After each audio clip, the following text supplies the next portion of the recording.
한자도 한자인데 이렇게 딱 정확하게 은혜를 이해하면 이건 법신불의 구체적 작용을 이해하는 겁니다. 그래서 엄청 중요한 부분이니까 제가 좀 강조해 봅니다. 법률은, 자, 네 번째 법률은인데요. 자, 이거 보세요. 우리가 여기 살아가려면 밑에 땅이 받쳐줘야 돼요. 우리 밑에. 위로는 하늘이 덮어줘야 됩니다. 천이, 하늘이, 그리고 지, 땅이. 그리고 우리랑 같은 시대를 살아갈 전우좌우. 여기 아까 나왔죠? 식물, 동물, 인간들. 전우좌우. 나랑 같이 살아가줄 식물, 동물, 인간들. 그러면 이 전체를 좀 또 관통하는 게 하나 있어요. 법률이에요.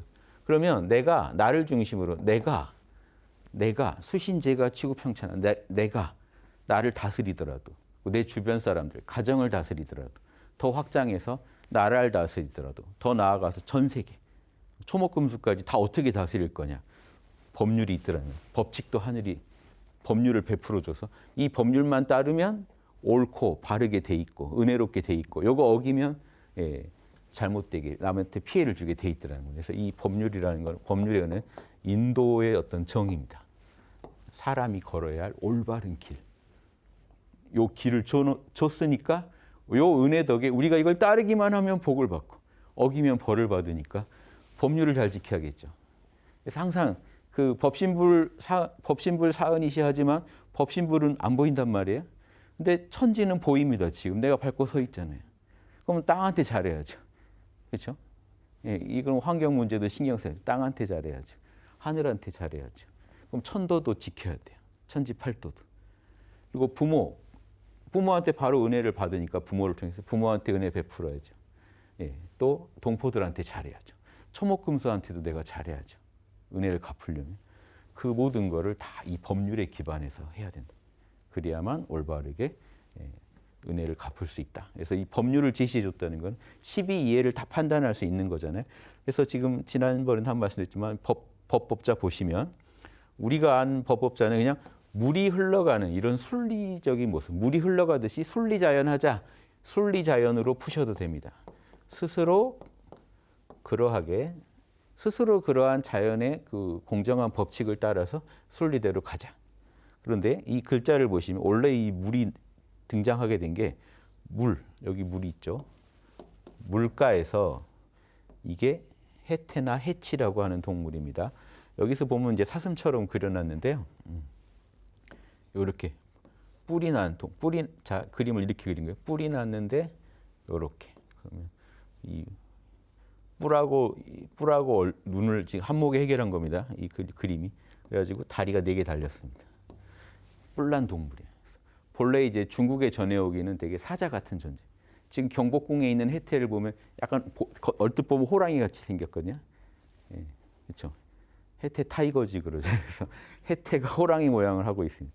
보시면. 근데 그게 이제 사자를 표현을 예전에 이쁘게 하다 보면 또 그렇게 돼요. 그래서 중국에서는 아예 근육질 사자가 딱 용처럼 생긴 사자가 뿔 하나 나가지고 집을 지키고 있는, 궁을 지키고 있고 이런 동상도 있습니다.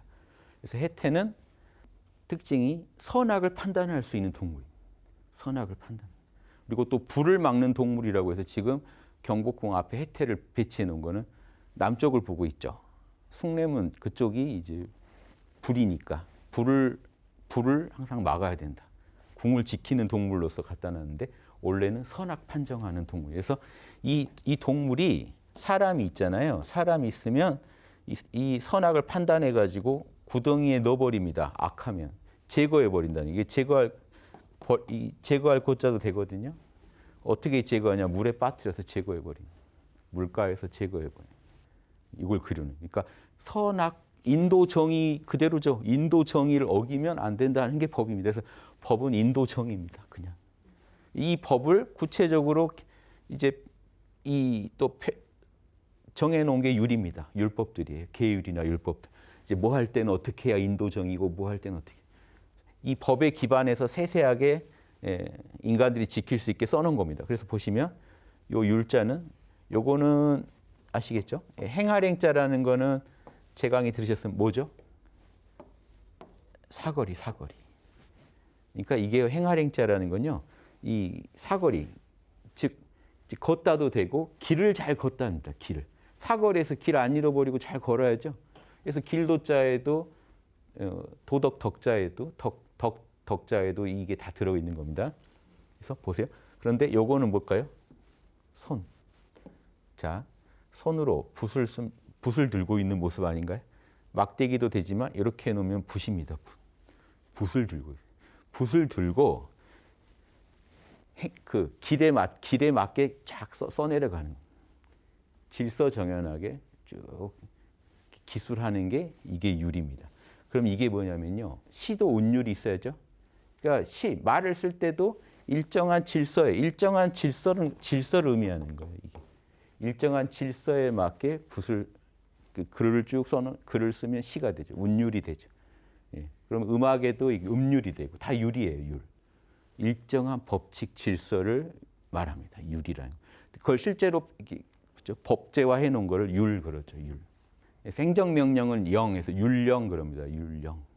그래서 이건 이 법을 조목조목 질서정연하게 정리해 놓은 겁니다. 인간 삶에도 이렇게 운율이나 음률처럼 일정한 질서가 있잖아요. 그걸 써놓은 거예요. 그래서 그 율법이라고 하는 거예요. 이게 계율이 되고 율법이 됩니다. 그러니까 이 줄 맞춰서 행이라는 거, 행 맞춰서 이렇게 이해하셔도 되겠어요. 줄 맞춰서 딱 질서정연하게 글을 쓰고 있는 모습에서 질서라는 걸 가지고 질서. 우리 삶의 질서. 그래서 법률이라는 거는 이런 거죠. 인도 정의를 질서정연하게 이렇게 표현해 놓은 거. 그게 우리 삶을 잡아주죠. 그걸 어기면 악이 되고 지키면 선이 되니까. 그럼 이것도 엄청난 법신불의 은혜죠. 법률을 통해 우리한테 베풀어준 은혜죠. 그래서 우리가 무형의 법신불은 몰라도 지금 눈앞의 법률은 알 수 있죠. 어기면 바로 그 비난이 날아오고 처벌이 이루어지니까.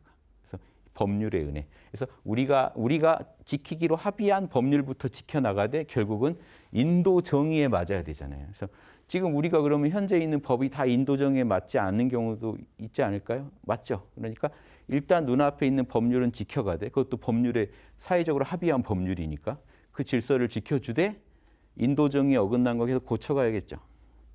이런 것까지 다 포함하는 겁니다. 왜냐? 그 법률이 우리 삶을 잡아주니까.